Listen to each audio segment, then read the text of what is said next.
ಈ ಮುಸ್ಲಿಲ್ ಒಂದ್ ಕತೆ ಕೇಳೋ. ಈ ಹೆಬ್ಬೆರಳಿದೆಯಲ್ಲ, ಇದು ಪೇರೆಂಟ್ಸ್ ನ ರೆಪ್ರೆಸೆಂಟ್ ಮಾಡುತ್ತೆ. ಓ, ಈ ತೋರ್ ಬೆರಳು ಸಿಬ್ಲಿಂಗ್ಸ್ ನ ರೆಪ್ರೆಸೆಂಟ್ ಮಾಡುತ್ತೆ. ಸಿಬ್ಲಿಂಗ್ಸ್ ಅಂದ್ರೆ ಅದಾ? ನಿನ್ ತಲೆ ಅಲ್ಲಿಗೆ ಹೋಗುತ್ತೆ ಯಾವಾಗ್ಲೂ. ಸಿಬ್ಲಿಂಗ್ಸ್ ಅಂದ್ರೆ ನಮ್ ಜೊತೆ ಹುಟ್ಟಿದವ್ರಿಗೆ ಹೇಳೋದು. ಓ, ಈ ಮಧ್ಯದ ಬೆರಳು ತನ್ನನ್ನ ರೆಪ್ರೆಸೆಂಟ್ ಮಾಡುತ್ತೆ. ಈ ಉಂಗುರದ ಬೆರಳು ಗಂಡ ಹೆಂಡತಿನ ರೆಪ್ರೆಸೆಂಟ್ ಮಾಡುತ್ತೆ. ಓಕೆ, ಈ ಕಿರು ಬೆರಳು ನಮ್ ಮಕ್ಕಳನ್ನ ರೆಪ್ರೆಸೆಂಟ್ ಮಾಡುತ್ತೆ. ಸರಿ. ಈಗ ನೋಡು, ಎರಡು ಅಂಗೈನ ಮುಖಾಮುಖಿ ಇಟ್ಕೋ. ಆ, ಅಪ್ಪ ಅಮ್ಮ, ಸಿಬ್ಲಿಂಗ್ಸ್, ತನ್ನನ್ನು ಒಳಗ್ ಕಳ್ಸು, ಗಂಡ ಹೆಂಡತಿ, ಮಕ್ಕಳು. ಆ, ಓಕೆ. ಈಗ ತಂದೆ ತಾಯಿ ಇವರು ನಮ್ಮಿಂದ ದೂರ ಆಗೇ ಆಗ್ತಾರೆ ಅಲ್ವಾ? ಸಿಬ್ಲಿಂಗ್ಸ್ ಇವರು ನಮ್ಮನ್ ಬಿಟ್ಟು ದೂರ ಹೋಗ್ತಾರೆ ಅಲ್ವಾ? ನಮ್ಮ ಮಕ್ಕಳು ಮದುವೆ ಮಾಡ್ಕೊಂಡ್ಮೇಲೆ ಇವರು ದೂರ ಹೋಗ್ತಾರೆ ಅಲ್ವಾ? ಹ.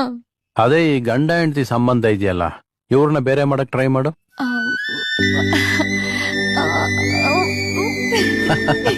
ಆಗಲ್ಲ. ಈ ಗಂಡ ಹೆಂಡತಿ ಸಂಬಂಧ ಹೇಗೆ ಅಂದ್ರೆ, ಯಾರೇ ಬಂದ್ರು ಅವ್ರನ್ನ ದೂರ ಮಾಡಕ್ ಆಗಲ್ಲ. ಸಾಯೋವರ್ಗು ಜೊತೆಲೇ ಇರ್ಬೇಕು.